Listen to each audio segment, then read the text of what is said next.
Hello everybody, Pinder Productions here, and today I'm back with another F1 2017 career mode episode, and today we go to round number 3 at, well, I can't remember now, Bahrain. There we go. This is my practice session. So yeah, you did see there it was China. That's because I exited in China, so that's why it said China, but that was the correct championships update after the previous race, so there you can see what the point standing was after the race in China.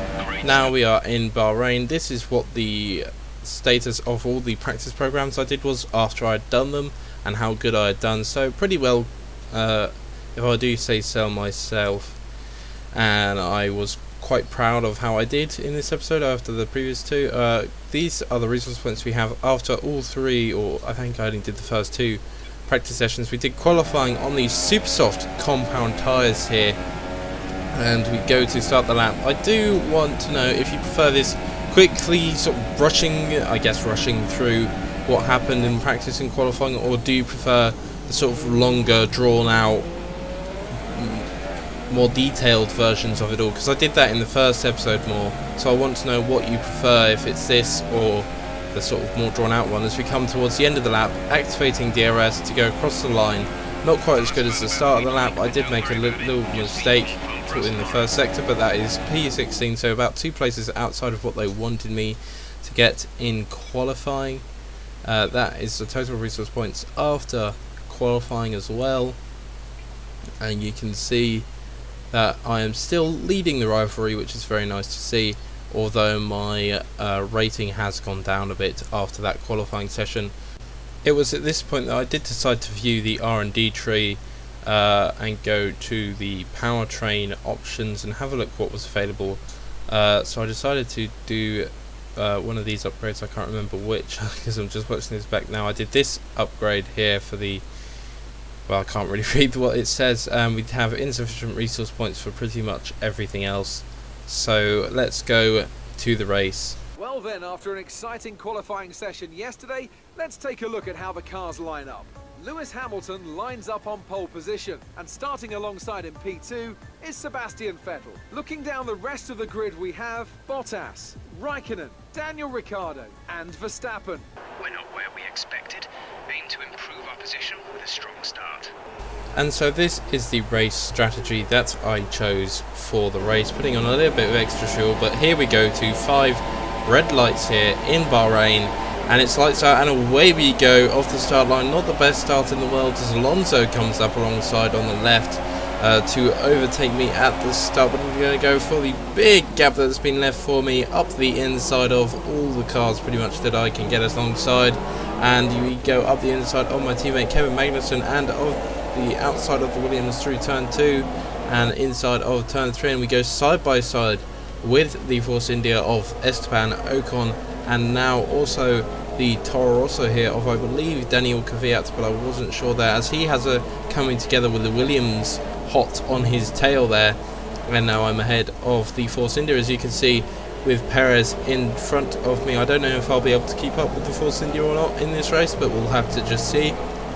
Obviously I did quite well in the previous race. I'm not sure if I'll be able to do that again here in drive, but we'll just have to give it our best as we head through the hairpin now, cutting the corner a little bit and running wide for good measure, and that allows Ocon to fight back at us here on this straight, which would have DRS lap 3 and onwards, but being on the starting lap we do not have DRS yet.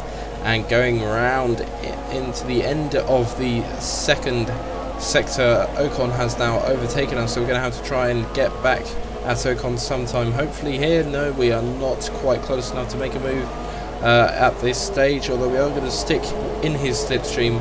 We still have the Toro Rosso behind us very closely following, in fact, although we are going to try and get up the inside, but we're not close enough once again, and we're just going to have to try and stick in his slipstream. I think I put it up into rich mix at this stage in the race for the straight, just to try and keep up and also keep ahead of the Toro Rosso behind me, because the Toro Rosso was really closing in fast on this straight. It had a lot more straight line speed than I did, even with the Ferrari power unit, so obviously there was something wrong there, maybe with the setup on the straights, or just the Toro Rosso is a better car in general, I think is more likely. But as we come now, we are on lap 2 coming through the first sector, and we are running just behind Esteban Ocon still as we come through the S section now, and we do have the Toro Rosso looking very hungry behind us, so we are going to hope to make a move instead of lose a position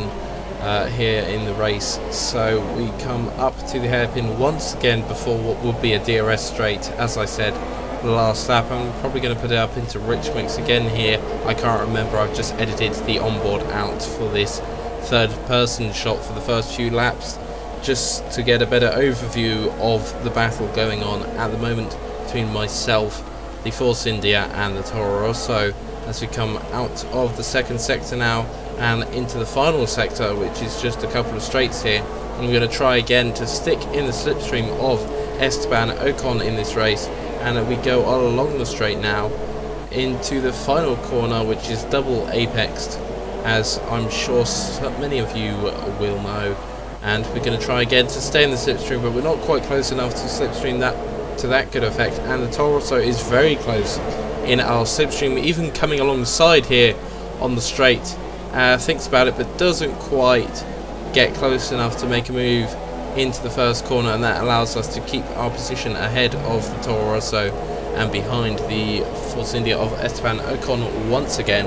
As we cut to the end of the lap here, and we are going to try and get close to Esteban Ocon, although the Toro Rosso is also very close behind me, so it's going to be a battle to both keep our position and hopefully move up ahead of the Force India. Here we get an onboard shot, not the best for seeing what the Toro Rosso is doing. You can see in the right rear view mirror just about the Toro Rosso moving over to try and overtake, and here you can see him trying to get side by side with me but not quite close enough. I try and take the inside, and the Force India has to go deeper into turn 1 than I do. I run slightly wide on the curbing, but I am able to get ahead of Esteban Ocon without any sort of penalties or give the position back, so obviously it is legal in the eyes of the stewards, and that is an extra position for me up the field ahead of the Force India, who looks very vulnerable to the Toro Rosso, as I am now in P10. So in the points for me, ahead of the Force India.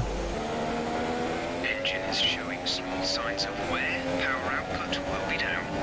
And so it was from this point onwards that our engineer started telling us about the engine wear we were getting, almost 70%. I believe. I can't really read it too clearly on this preview window for narration. You can see a proximity arrow behind us for Ocon, but he's not close enough to overtake at the moment, so obviously I'm not going to be able to run it in rich so much as I would like to. This may need a engine upgrade or a new engine in the future. Luckily not quite yet. I'm just going to have to try and nurse the engine a little bit through this race. We will be pitting those soon, so onto some soft tyres is the next stop. And now coming on to the end of lap 5, we have Esteban Ocon very close to us through this final corner. He will be able to get DRS on us. We do still have, like I said, the engine wear in the previous little bit of narration. As we go onto the straight, I'm not going to be able to put it up into rich mix.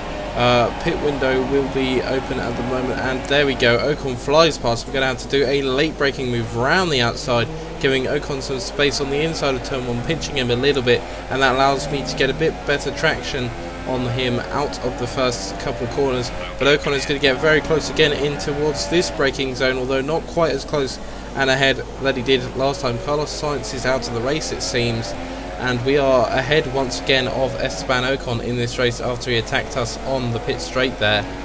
And again here at the end of lap 6, we're coming into the pits. Ocon was very close behind us, braking for the pit limiter, and just about made it there. I am getting practice with the pit limiter and braking in time for it, because I didn't use it on the last game, so quite good I think to get used to using that. And I haven't sped in the pit lane yet, which is nice to see. Got to hold the revs for the green. Oh dear, I missed it. A bit dozing there. So let's go. We come out, we held a little bit behind the car ahead of Daniel Kvyat, so he has gained a position on us now, which isn't very good to see. That was our last stop in the race, obviously. And braking for turn 1, holding the gear a bit longer than I should have. I probably should have changed up for that, but oh well, hindsight is there, and you can say in hindsight, but that's what I did in the end of the day. And we are in P18. Although we now come onto the pit straight here on lap 8, and we are going to move ahead of some cars in the pits, and that brings us up 4 positions into P14. So we're now meeting the team's expectation for this race, and we are gaining a bit on Daniel Kvyat here in this race, so hopefully we will be able to overtake him once again at some stage later on. Now coming on to the end of lap 8, we are very close to Kvyat through the final corner, which means we should hopefully get DRS on him along this straight as we go past the pit entry. It looks like we are getting DRS on Daniel Kvyat here on the straight, and I believe somebody else is in the pit, so he should hopefully gain 2 positions and maybe get up into P12. Am I going to be able to get a late braking move? Yes, I am. Round the first corner, second corner, and through the third sort of right kink there, and we are ahead of Daniel Kvyat's Toro Rosso, behind a Force India and a McLaren Honda, strangely enough. So I lost enough time to be behind a McLaren Honda, although I would guess they might pit at some stage. That might put me up into P11, but for now we are in P12 in this race. So very good to see we have moved ahead, although we have lost about 1 or 2 positions in the pit stops. Now we are on the pit straight for the start of lap 10. I will be getting DRS on Van Dorn, who is a McLaren Honda pitting, so I've only lost 1 position, although here comes Daniel Kvyat back at me, trying to make an overtake, and is he going to be able to get ahead of me? I brake later than him, going to leave him the space on the inside, although he decides not to take it. Does he try and hang it around the outside? No, he doesn't. So I've successfully defended P11 on this race. It doesn't look like I'm close enough to catch up to Esteban Ocon, and I might lose this position down into P12 at some stage, but I'm going to try and defend it all the best that I can.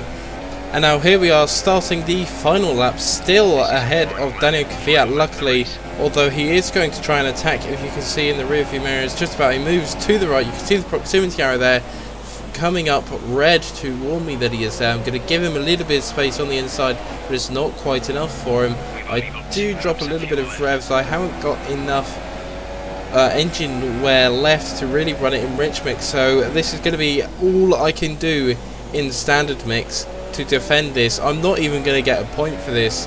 I should let him go, but it's for bragging rights really against him, and I just want to show that I can defend from him and hopefully get a positive standing in the driver rating from the teams, to show that I am a good driver and I can deliver for the team, get 3 points up on their target for me, which was P14.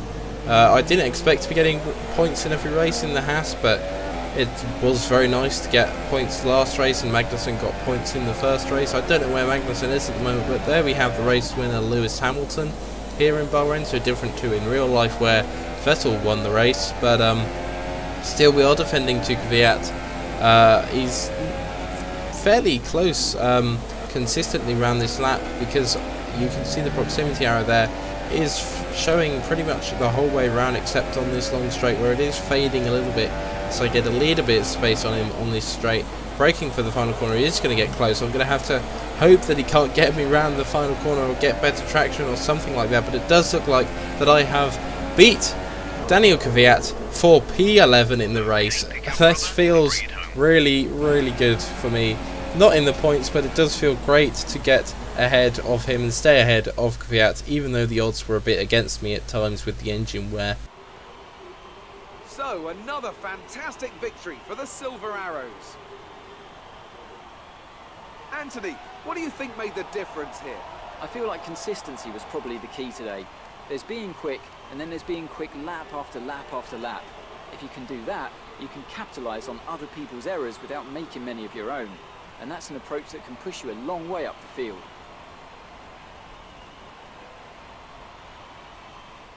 And here are our podium drivers today after that excellent race. They've excelled here, as they so often do, and it's a well-deserved victory. Mercedes, then, are on top today.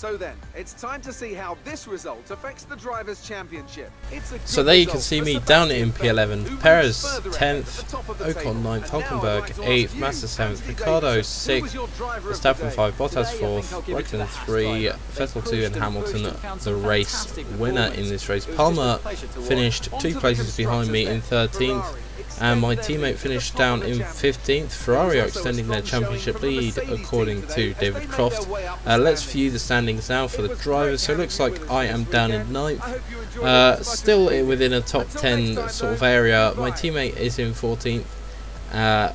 Behind him, Stoffel Van Dorn has 1 point, and then everyone else behind Van Dorn has 0 points so far, and we are just behind Williams in the constructors, but ahead of Renault. So not doing too badly there. We have lost a few positions because we haven't scored any points in this race. Here are the resource points though, speaking of points. Nice segue into that. So we have 484 now, so not loads to play with really for engine upgrades and reliability management on that front, although I am leading the rivalry, which is very good to see. And this is the end of the video, so I hope you did enjoy it. Oh, we have the reputation level to get through as well, sorry, and probably the career score as well. Getting a bit ahead of myself. So as we go through the career score,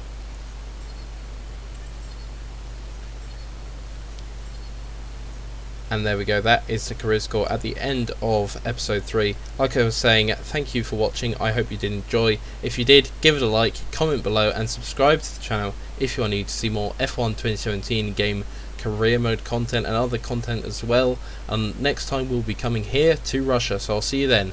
Bye.